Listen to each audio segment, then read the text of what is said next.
اللہ جب کسی سے ناراض ہوتا ہے تو اس سے ہدایت کی توفیق سلب کر لیتا ہے، تو اعلان جنگ ہوتا ہے۔ تو پھر وہ ٹکرے بھی مار رہا ہو تو اس کی رسم کی نماز ہوتی ہے، اس کا ماتھا جھک رہا ہوتا ہے، دل نہیں جھک رہا ہوتا، کیونکہ ہدایت سلب کر لی گئی۔ جب اندر سے روح ہی نکال لی جائے تو باقی بچتا کیا ہے؟ یہ بات ذہن میں رکھیے گا کہ اللہ تعالیٰ جل شانہ نے ہمیں جن کاموں سے روکا ہے، جن کاموں سے منع کیا ہے، ان کاموں کے کرنے میں ہمیں کبھی بھی بھلائی اور خیر نہیں مل سکتی۔ یہ ہم جب اچھی طرح سے ذہن نشین کر لیں، اگر اللہ پر ہمارا یقین اور یقیناً اس پر ہمارا ایمان ہے، تو پھر وہ امر جو اللہ کی طرف سے جن سے روک دیا گیا تو ہم کبھی بھی ان کے قریب تک نہ جائیں، اور جن کاموں کے کرنے کا اسے حکم دیا گیا اس کی حکمتیں نہ بھی ہمیں معلوم ہو۔ آج جدید سائنس تحقیقات کرتی ہے تو ہمارے سامنے آتا ہے کہ وضو کے کیا فوائد ہیں۔ آج ہمیں لوگ بتاتے ہیں کہ جناب آپ امامہ باندھیں گے تو سن سٹروک سے بچ جائیں گے۔ آج دنیا تحقیق اور جستجو کر کے نماز اور دوران خون اور جو ہے وہ نماز کی برکتیں اور کتنی بیماریوں سے نماز کے ذریعے سے بچنے کی کہانیاں سناتے ہیں۔ اچھی بات ہے، نماز سے صحت پہ اثر پڑتا ہے، یہ اچھی بات ہے کہ وضو سے بہت ساری بیماریوں سے نجات ملتی ہے، یہ اچھی بات ہے کہ سر پہ امامہ باندھ لے تو سن سٹروک سے بچ جاتے ہیں، یہ اچھی بات ہے کہ آپ روزہ رکھتے ہیں تو کینسر جیسے امراض سے آپ کا بچاؤ ہوتا ہے، یہ اچھی بات ہے کہ فلاں عمل کرتے ہیں تو فلاں ہوتا ہے۔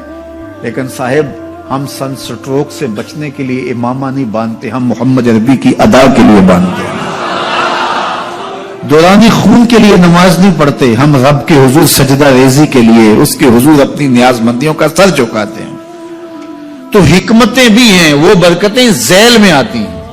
تو یہ بات ذہن میں رکھیے گا۔ غزنوی کا وزیر اس سے حسد کرتے ہوتے تھے کہ اس میں کیا خصوصیت ہے کہ بادشاہ اسی کو اہمیت دیتا ہے۔ ایک دن بادشاہ نے کوئی تربوز کاٹا، کوئی خربوزہ کاٹا یا کوئی اور ایسی چیز تھی، تو جس کو بھی دیا تو وہ کڑوا تھا تو اس نے چوہی چکھا تو پھینک دیا، اور پھر بلایا یاس کو اور اس کو کاٹ کے اس کی پھانک دی، تو ایسے لطف سے کھانے لگا کہ جیسے اس سے لذیذ کبھی پھل زندگی میں دیکھا نہ ہو۔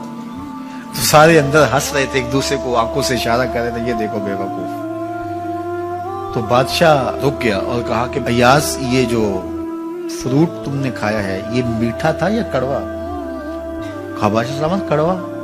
تو کہا پھر اتنے ذوق سے کیوں کھایا؟ کہا کہ اس ہاتھ سے میں نے میٹھی نعمتیں کھائی ہیں، آج کڑوی ملی ہے تو تھوک دوں؟ کہا ایسا نہیں ہو سکتا۔ تو میاں کڑوا ہو تو وہ بھی قبول کیا جائے، نفس پہ شاک ہو۔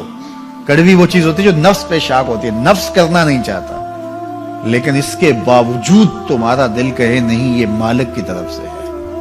سخت سردی ہے، گرمی کی شدت ہے، پانی ٹھنڈا ہے اور موسم سرد ہے، پانی گرم ہے اور موسم بھی گرم ہے، رات کا پچھلا پہر ہے، تھکے ہوئے ہیں، لیکن آپ اس کے باوجود بھی اپنے رب کے حکم کو بجا لاتے ہیں۔ نفس پہ شاک ہے لیکن سینے میں ٹھنڈ ہی نہیں پڑتی جب اس کے حضور سجدہ ریزی نہیں کر لیتے۔ تو اس کے حکموں کو بجا لانا اور اپنے نفس کو پیچھے کر دینا اور اپنی خواہشات کے گلے پہ چھری پھیر دینا اور مالک کی رضا میں اپنے آپ کو گم کر دینا، یہی زندگی ہے اور یہی بندگی ہے۔ تو اس لیے مجھے اور آپ کو اس بات پہ غور اور تدبر کرنا چاہیے کہ ہم اس مختصر زندگی کو اللہ کے احکام کی مطابقت میں گزارنے کا عزم کریں، وہ بات چھوٹی سے چھوٹی ہو یا وہ بات بڑی سے بڑی ہو، وہ احکام ہماری زندگی کے اندر نافذ العمل ہو۔ میں پھر وہ بات کہوں گا جو بار بار کہتا ہوں کہ میرے بزرگ ہم سے کہا کرتے تھے، یہ نہ ہو کہ لوگ تمہیں پوچھیں تم کون ہوتے ہو اور تمہیں بتانا پڑے کہ ہم مسلمان ہوتے ہیں۔ فرمایا کرتے تھے صاحب نہ کسی کو پوچھنا پڑے نہ تمہیں بتانا پڑے، تمہاری وضاحت، تمہارا طرز زندگی، تمہارا انداز معاشرت ایسا خوبصورت ہو، تم دور سے آ رہے ہو لوگ پہچان کے کہیں وہ دیکھو محمد عربی کا غلام آ رہا۔ تم شکل سے پہچانے جاؤ، تم کردار سے پہچانے جاؤ، تم وعدے سے پہچانے جاؤ۔ کتاب کا نام ہے بشر القیب فی لقاء الحبیب، حضور علیہ الصلوۃ والسلام کی ملاقات کے حوالے سے یہ کتاب امام سیوطی علیہ رحمہ کی مصنفہ ہے. اس میں ایک واقعہ انہوں نے لکھا کہ ایک شخص قبر میں اترا اور نکیرین آئے اور انہوں نے سوال و جواب کا سلسلہ کیا. من ربوں کا، ما دینوں کا. اچھا، اس کی داڑھی میں چند بال سفید تھے جن کو وہ مہندی لگایا کرتا تھا.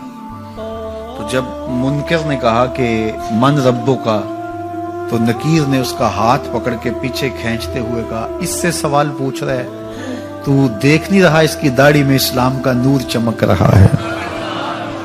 اس کی داڑھی میں اسلام کا اجالا تمہیں دکھائی نہیں دے رہا؟ تو تمہاری وجہ قطعی ایسی ہو کہ فرشتے بھی دیکھیں کہ یہ حضور کا غلام آ رہا ہے.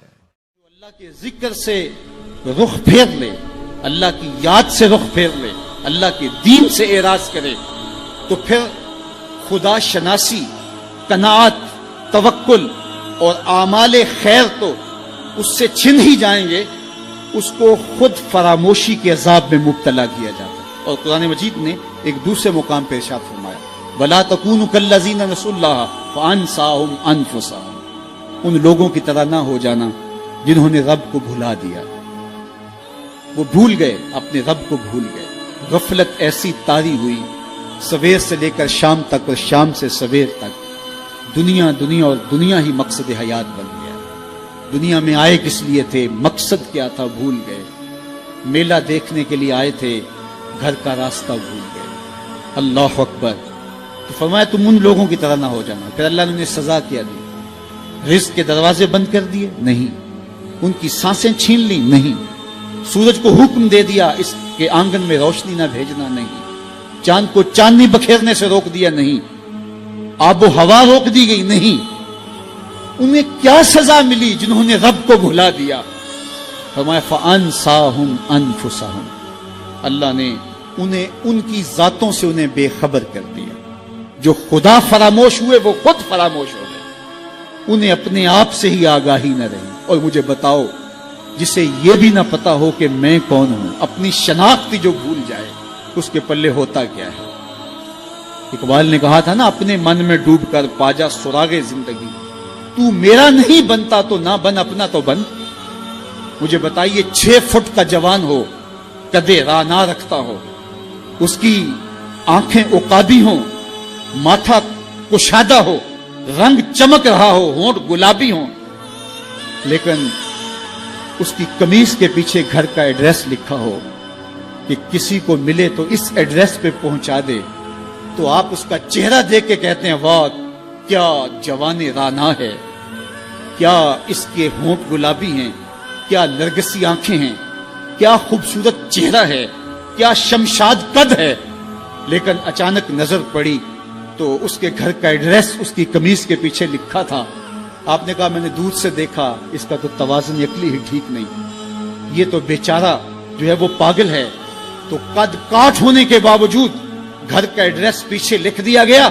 تو اب ہر کوئی سمجھتا ہے کہ یہ بیچارہ فہم و ادراک کے نور سے خالی ہے. قدے رانا پہ ترس آنے لگ جاتا ہے، اور وہ آنکھیں جن میں ڈوب جانے کو، جھیل جیسی آنکھوں میں غوطہ لگانے کو جی چاہتا تھا، تو اب ترس آنے لگ جاتا ہے کہ یہ بیچارہ تو خود فراموش ہے.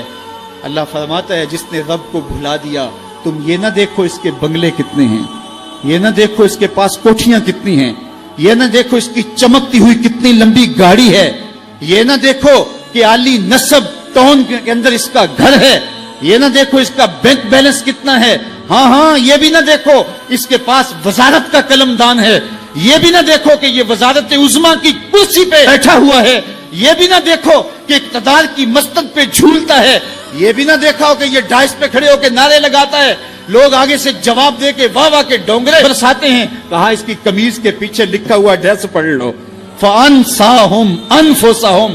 یہ وہ شخص ہے کہ جو اپنا پتہ بھول چکا ہے، جسے پتہ ہی نہیں کہ میں کون ہوں، اس دنیا پہ آیا کیوں، جو آ کے بھول گیا ہے، اسے گھر کا رستہ ہی نہیں مل رہا، اور یہ بھاگا پھر رہا دنیا کے اندر. کیا بتائیں احباب، کیا کار نمایاں کر گئے، BA کیا، نوکر ہوئے، پینشن ملی اور مر گئے، زندگی کا مقصد ہی نہیں ملا. کہا جو اس دنیا میں اندھا رہا، کل قیامت کے دن بھی نابینا اٹھایا جائے گا.